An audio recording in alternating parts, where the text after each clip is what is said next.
conmemorar una tragedia humana que aconteció y puso a México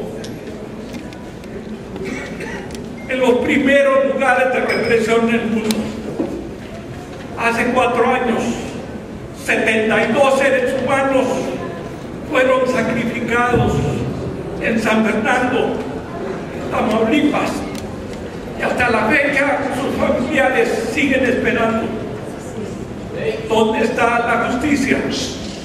Y por eso nosotros somos autodefensas.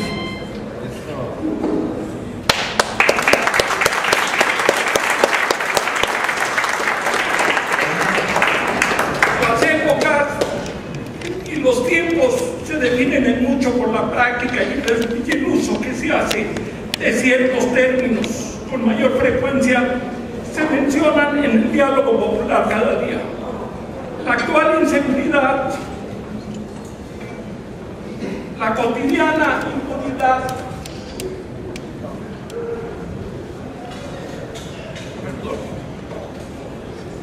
sin la menor duda definen hoy en día las fronteras autoritarias que le impiden a la mayoría de la población el acceso a la justicia.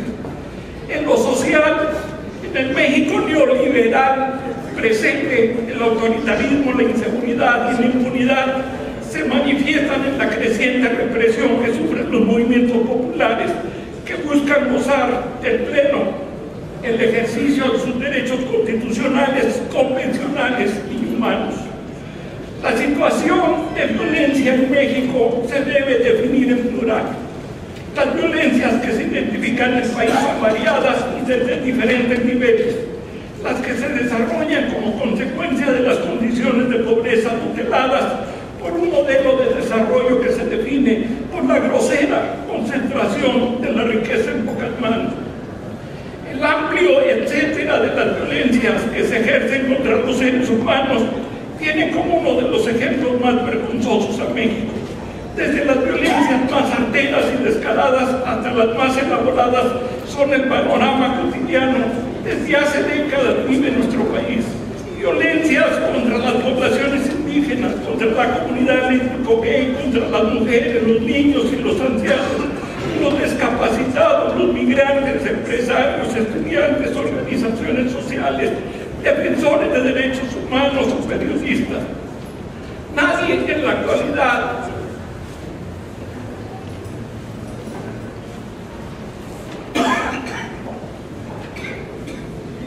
es ajeno a la violencia que bajo la complicidad del gobierno o por la omisión de este se agrava diariamente y siguen cobrando vida en cantidades aterradoras.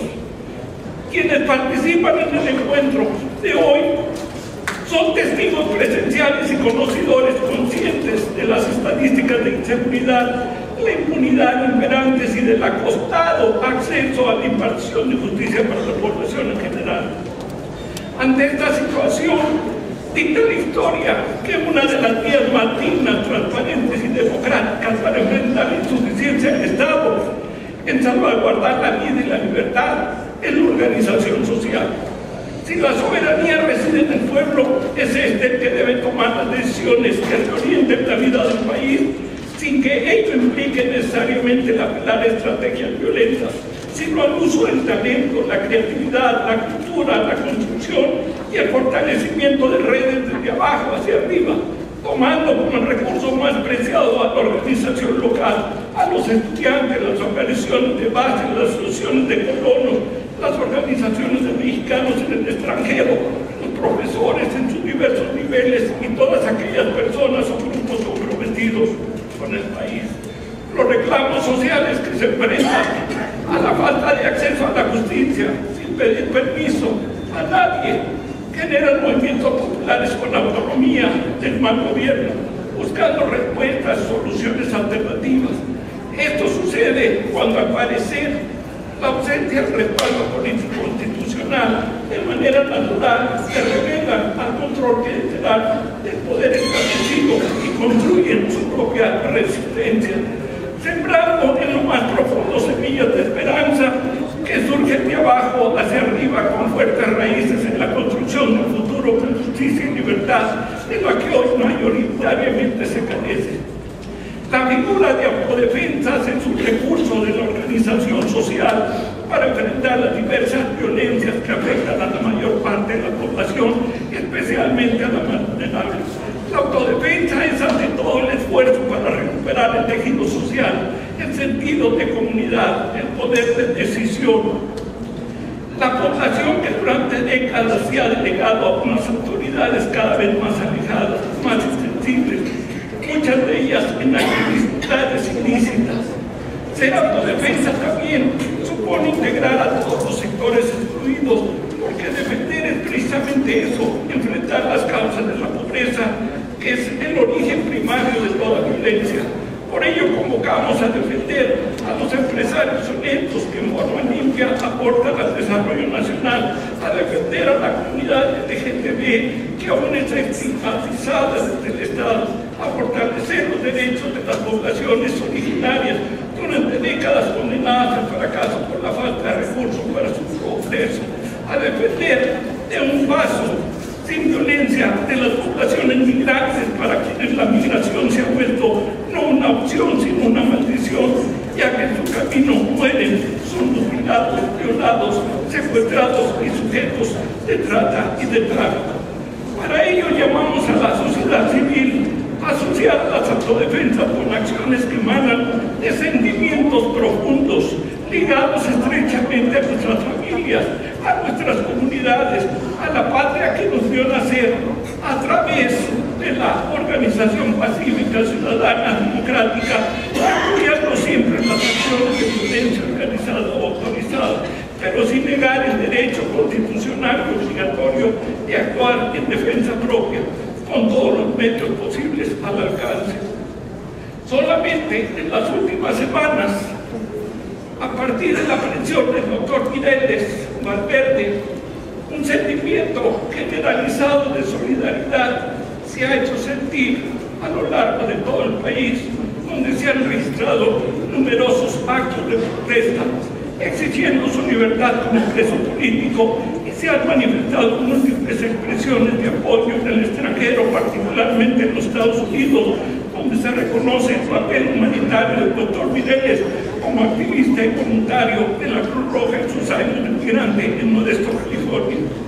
Estas acciones de solidaridad que se multiplican y que crecen por todas las latitudes no solo se centra en la denuncia de la detención irregular y tortura contra el doctor Mireles y sus acompañantes, sino que se reconoce cada vez con mayor amplitud el derecho a la defensa propia cuando la autoridad responsable es omisa o es cómplice, como demostrado está en Guerrero y Michoacán. Simplemente en las redes sociales, cualquier búsqueda que mencionen Mireles y autodefensa suman millones de visitas y comentarios en solidaridad con la defensa propia y con la conducta asumida por las autodefensas en defensa de la dignidad humana de sus familias y de sus pueblos. Miles de cartas están llegando al penal, donde está recluido. En una de ellas dice: nuestro himno claramente señala el derecho del mexicano a defenderse con las armas cuando la guerra o la agresión llega al hogar familiar, que es nuestra casa, o al hogar colectivo, nuestra patria. Nadie debe hacerse justicia por propia mano, cierto, pero nadie debe dejarse matar o confiscar lo propio sin el derecho a la autodefensa. Algo indebido.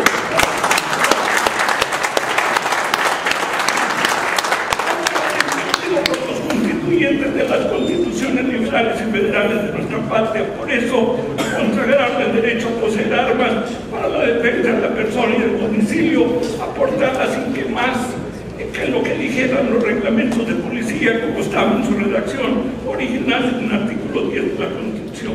De aquí que con las autodefensas se oyen pasos que se acerca a una nueva Guardia Nacional, que el pueblo mexicano restablece ante las flagrantes violaciones a la Carta Magna y a la soberanía nacional infligida por el actual gobierno, que actúa en contra de los principios constitucionales.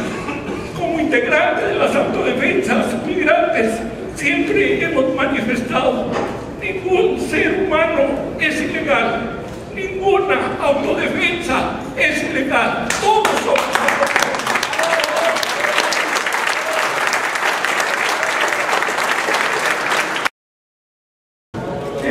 Quiero hacer mención un comentario con lo que dijo el senador de los asesores. En una ocasión estábamos en el debate sobre las reformas energéticas y bueno, estaba el senador Barte esperando a la senadora Laira, y entonces ahí me hice presente y me dijo: general, necesito dinamita ahí en la tribuna. Entonces,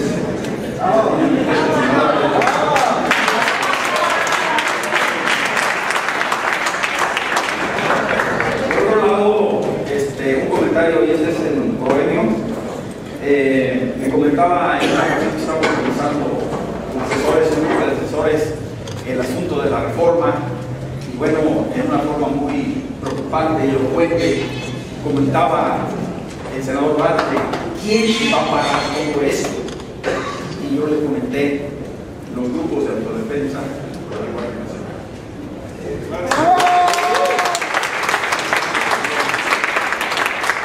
En ese sentido, abrumar a la senadora Laira cuando estaba en la votación, me comentó: ¿qué sigue?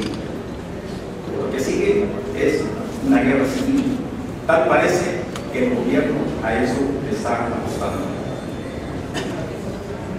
Por otro lado, el día que detuvieron a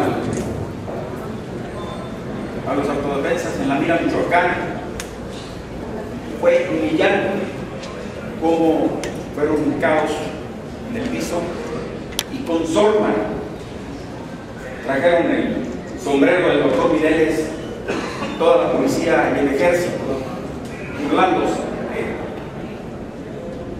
él. Es humillante porque así como ubicaron a esos grupos de autodefensa, el gobierno quiere tener ubicada a la sociedad. Yo con orgullo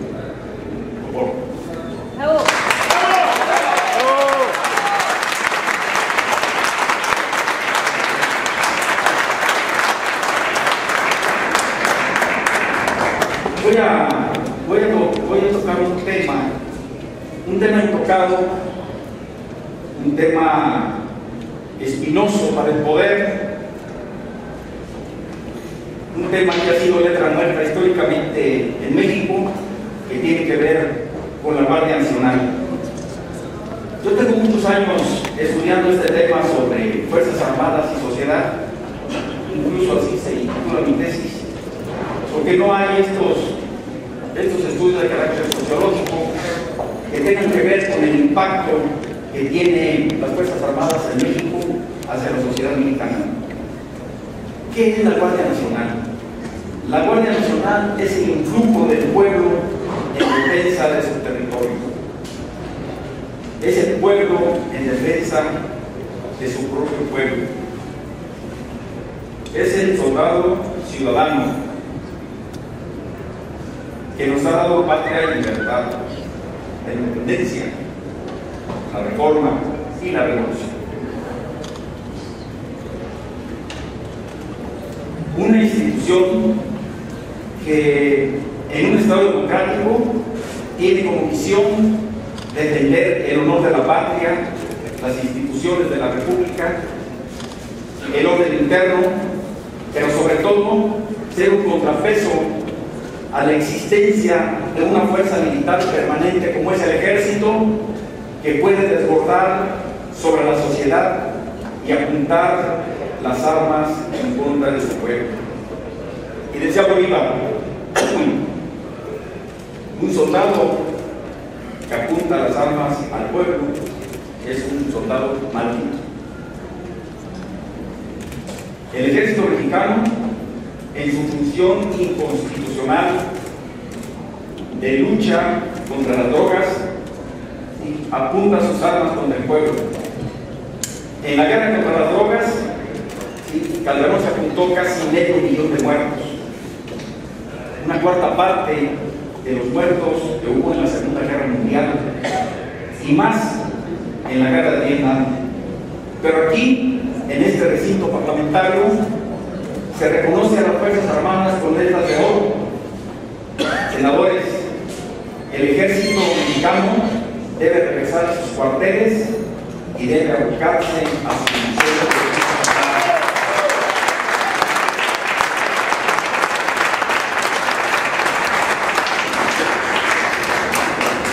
el ejército actualmente realiza funciones que son de la exclusiva competencia de la autoridad civil e inhibe los avances democráticos del país. En esta circunstancia ha resuelto incluso asuntos de carácter electoral porque participa antes, durante y después de las elecciones. Es por ello que ahora tenemos poderes ilegítimos e ilegales que han puesto de rodillas a la nación ante el gran capital. Por otro lado, el debate en una democracia, la lucha por el poder, es de carácter político, no militar. El ejército mexicano se debe transformar en una institución de Estado para permitir una transición democrática que concrete en un aspecto de carácter jurídico, de carácter político y administrativo, en donde se tengan controles de carácter institucional. Y uno de esos controles de carácter institucional precisamente es la Guardia Nacional. ¿Qué significa esto? La Guardia Nacional es el empoderamiento del pueblo en sus derechos constitucionales. ¿Y qué derecho más constitucional que tomar las armas en defensa de la nación? Como es el asunto de las comunidades comunitarias en Guerrero, en las comunidades indígenas que tienen un reflejo histórico en los pueblos originarios, y por otro lado, el surgimiento a partir de la llegada de esta administración criminal, en donde surgen los grupos de autodefensa en defensa de su tierra, de sus familias, en virtud de que no existen instituciones de justicia y tampoco existe una presencia de gobierno. Ese es el motivo. Hay un estudio que hizo la Comisión Nacional de Derechos Humanos y llega a esta conclusión que yo les estoy comentando. No estoy bordando ni descubriendo el hilo negro. Todo esto que les comento está en la Constitución. Además, comentaba el doctor Cárdenas, y con mucho tino, el proemio de la Declaración Universal de Derechos Humanos, la Constitución Política en sus diferentes artículos y el artículo 136 de la Constitución previenen el derecho a la rebelión para oponerse a la opresión, como lo estamos viendo actualmente en México. Es vergonzoso para mí ver una orgía cuando se anuncia o cuando se promulga las reformas energéticas que van a poner al país de rodillas. Sí, es una vergüenza. ¿Quién puede parar todo esto? El pueblo en armas. La creación de la Guardia Nacional, como dije, es un contrapeso para evitar los abusos de poder y obligar a los poderes públicos, que es a través de los cuales el pueblo ejerce su soberanía, se establezcan dentro de un Estado de Derecho. ¿Y qué es un Estado de Derecho? Es un Estado donde la autoridad debe tener controles institucionales, en donde tenga como eje conductor ahora el respeto a los derechos humanos y el respeto a la dignidad de las personas. El pueblo que ejerce su soberanía se establezcan dentro de un Estado de Derecho. ¿Y qué es un Estado de Derecho? Es un Estado donde la autoridad debe tener controles institucionales, en donde tenga como eje conductor ahora el respeto a los derechos humanos y el respeto a la dignidad de las personas.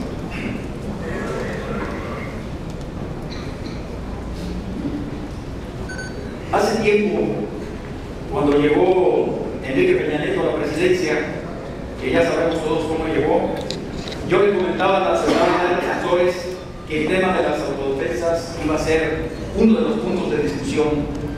En abril del año pasado se hizo un punto de acuerdo para que el Congreso revisara este tema en relación a la legislación, y uno de esos temas era que el Estado reconociera estos movimientos sociales o esta expresión social en busca de su defensa. En esta circunstancia, creo que la solución debe ser la creación de la Guardia Nacional, una institución constitucional que no se ha querido activar en virtud de que al poder o al gobierno no le conviene que el pueblo esté empoderado en sus derechos constitucionales y se contaba aquí como portar armas y defender a la patria con las armas en la mano. Este tema es un tema intocado, pero aquí en el Congreso, aquí en el Senado, ya se han presentado varios temas que tienen que ver con la relación Fuerzas Armadas, ¿sí?, y sociedad, a través de la senadora Laia Sansores, que en su discurso elocuente siempre ha puesto en la mesa de discusión temas intocados o prohibidos históricamente en México. Estamos hablando de la seguridad del Estado, estamos hablando de la sobrevivencia del Estado mexicano, y hay investigadores de la geopolítica que dicen que un Estado es como un ser viviente, nace, crece, se reproduce y muere, y a México lo podemos perder. Pero ¿quién va a salvar a la patria? El pueblo, empoderado en sus derechos y apoyados en el artículo 39 de la Constitución, que previene que nosotros tenemos el derecho de cambiar nuestro sistema de gobierno. En ese punto concreto quiero terminar, porque ya se termina el tiempo. Quiero adelantar un asunto, un estudio que yo estoy haciendo y que yo lo pongo a consideración principalmente de las Azores. Hice un punto de acuerdo en donde quisiera leer brevemente los puntos resolutivos, y todos giran en torno a la incompetencia del gobierno para permitir la seguridad y proteger las instituciones de la República. Es muy breve, si me permiten. Bueno, ya se hace el punto de acuerdo, se hace el análisis y los considerados.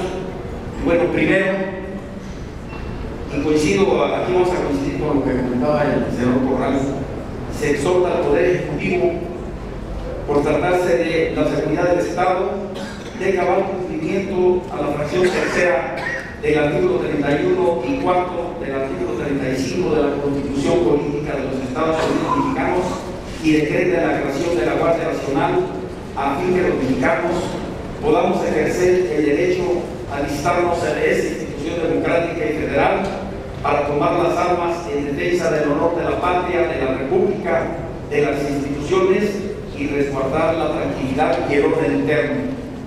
El punto número 2.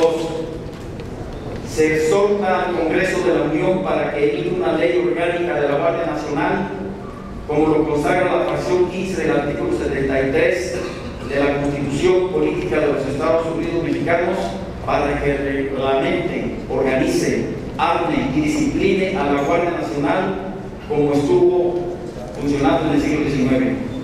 Tercero, se exhorta al Senado de la República para que, con respeto al principio de la división de poderes establecidos en la Constitución Política de los Estados Unidos Mexicanos, se emplace al Ejecutivo Federal a fin de que, dentro de sus facultades constitucionales, ¿sí?, desarme al crimen organizado. Cuarto, se exhorta a esta Asamblea para que, en cumplimiento al artículo 41 y su facultad exclusiva, sancionada en la fracción quinta del artículo 76 de esta Constitución, decrete la inconstitucionalidad del nombramiento de Alfredo Castillo Cervantes, comisionado para la seguridad y el desarrollo social del Estado mexicano.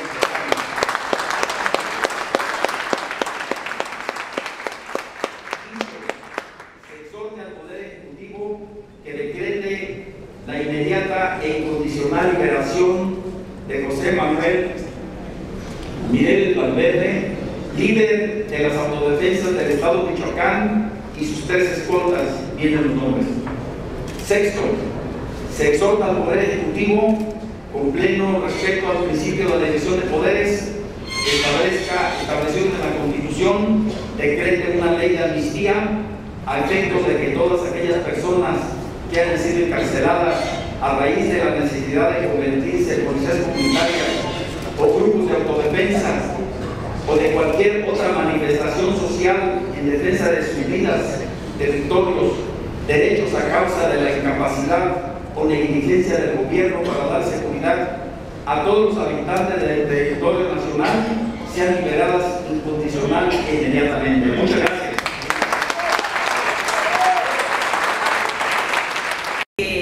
Uno podría subrayar y podría afirmar como propias.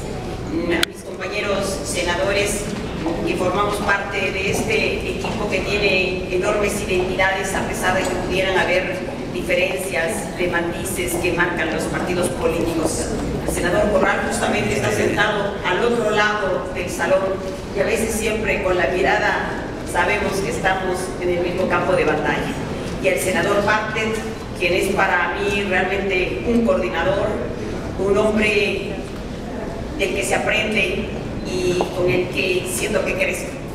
Todos mis respetos para él, el senador Rufo, quien está más allá de bien y de mal, digo, por algo está, él fue el primer gobernador de la oposición y honra su lucha.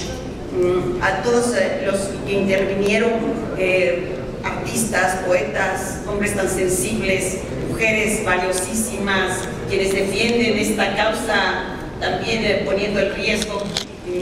Creo que este es un momento para motivar, para seguir adelante, porque Mirele significa, como aquí se decía, algo más que un nombre. Es una lucha, son miles de ciudadanos que creen que el poder del Estado tiene límites y cuando no se ejerce tiene que empoderarse al ciudadano para que responda por la seguridad e integridad de sus familias, de sus comunidades y el honor a su patria. Aquí decía San Agustín, voy a ser muy breve, nada más unas reflexiones ya para terminar, faltan 4 intervenciones que son muy importantes. Decía San Agustín que cuando un gobierno se aparta de la justicia, se vuelve un gobierno de criminales. Y eso es lo que pasó en México hace tiempo, nos apartamos de la justicia y nos gobiernan una terna de criminales.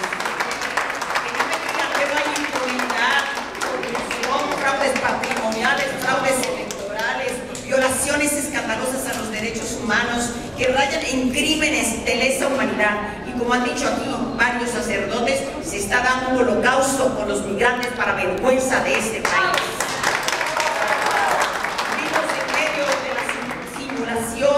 De la hipocresía y de esta falta de equilibrio de poderes que efectivamente es evidente. Quien nos gobierna, les digo, está confundido, vive la frivolidad, no sabe si le interesa más salir en las revistas de sociales o colgarse una banda y pagar una portada para que lo pongan como salvador de la patria. Eso es lo que tiene confundido, porque México, si quería grandes reformas, necesitaba grandes líderes, y eso es lo que no tenemos. Esto que acaba de suceder en esta entrega del petróleo no es más que un acto de cobardía, porque nosotros nos queda claro, la ley que aquí se debatió, entre comillas, viene de lejos y de fuera. Aquí en el Senado nada más pasó para las hojitas en blanco, para que las miráramos y para que montáramos este circo, porque es una carpa el Senado. En eso la hemos convertido, senadores responsables. Yo les decía que hay de todos, los domadores saben su oficio y los tienen tranquilitos. Están aquí los magos, a la medianoche trabajan bien, salían unos adendums que nunca conocíamos y del sombrero lo sacaban y todos lo aprobaban en una forma fantástica y misteriosa. Y también teníamos, les digo, a los contorsionistas que doblaban el reglamento, lo retorcían y siempre se salían con la suya. El escapista que se le quedó al señor Romero de Champs, que nunca dio la cara, que pulaba, les digo, como fantasma en esta cámara, sin defender a sus trabajadores. También tuvimos a los payasos, pero unos que dan risa, pero que hacen a nosotros risa, pero yo creo que a muchos les han causado dolor, sobre todo a la mayor parte de los ciudadanos. Todo esto que hemos vivido en el Senado es una vergüenza, y si no se da este equilibrio de poderes, no queda otra más que los ciudadanos retomen esta fuerza que hoy se está organizando y que es muy alentadora. Yo les decía, soy muy crítica con el Senado porque me toca vivirlo y me siento también parte de él, y pongo lo que puedo para tratar de darle algo de dignidad, pero hemos llegado a tales límites que si el Senado no recoge la dignidad y el orgullo e insiste en que seamos parte de un congreso de exquisitos, al único que vamos a llegar en medio de este estercolero en que se ha convertido el país, que ha convertido un puñado de delincuentes, a lo único que vamos a llegar, les digo, es a convertirnos en la nata de la caca, porque eso es lo que estamos viviendo. Aquí está sucio. No se construyen las democracias, no se construyen sobre pantanos de lodo y sobre champos de sangre. Y ojalá que se entienda, cuando hay estas bandas de narcotraficantes que decía San Juana, decía, aquí las nombraba, y le digo, y le faltó el cártel más poderoso, el cártel del gobierno, que yo no sé si lo patrocina Peña Nieto, pero que sí lo tolera, y eso es evidente. Y cuando tiene al virrey en Michoacán, que yo también comentaba con el senador Bartlett, y aquí con el senador Corral haremos algo, el senador Rudo por lo pronto, no es posible que el Senado, que tiene la obligación de vigilar por el pacto federal, esté como nos han tenido desde hace rato, embozalados. Tenemos que hablar y ser enérgicos para defender el respeto al pacto federal. No pueden ir virreyes, eso no es la colonia. No pueden ir a sustituir a gobernadores con el silencio y la acogida de todos los legisladores, los senadores de aquí. Entonces, creo que hay mucho trabajo, fuera el señor virrey, y que vuelva a la normalidad en Michoacán. Aquí nada más para decirle a la familia de Mireles, llévale el mensaje de orgullo, de lo que él significa. Se ha vuelto un hombre emblemático, ese sombrero recorrerá México, ten la seguridad. Creo que su ejemplo es un contagio para todos los que estamos en la lucha, para decirles a los ciudadanos, vámonos poniéndonos de pie y vamos caminando juntos. Creo que este es un gran momento en contra de todo esto que estamos viviendo, que ha sido desolador e indignante. Estar en el Senado y les digo, pasar a la tribuna, porque decía el licenciado Bartlett, hay que seguirle aquí como francotiradores como se pueda, defendiendo lo que queda. Y así pasamos, pero es como estar en el momento más crítico de la lucha cuando sabes que la plaza está entregada. ¿Cuántos países viven años de guerra para que no les quiten su petróleo? Y aquí solamente no necesitamos un tiro, solamente un traidor que encabezara a la legión de traidores que tuvimos para que se entregaran. Eso es lo que tenemos que dar. Pero si ellos nos están haciendo perder el petróleo, creo que el pueblo está perdiendo el miedo. Y esto es lo que va a definir el destino de México. Yo coincido con todos, solamente no quiero pensar en una guerra civil, mi general Gallardo. Conmigo trabaja mi general Gallardo, Jax, que es otro emblema en la lucha de los migrantes. Están los hermanos Valles, también presos políticos por denunciar las corruptelas de Genaro García en seguridad. Ellos son los que, y cuando veo aquí los que han sufrido en carne propia el dolor, cómo tuvieron ese valor, ese coraje de traducir el dolor en lucha. Y eso es lo que nos motiva a seguir adelante, a poner en riesgo lo que sea y a pagar las facturas necesarias, contar de defender con el mismo valor, con la misma fuerza que lo hacen los ciudadanos, lo que es la defensa del honor y de la patria.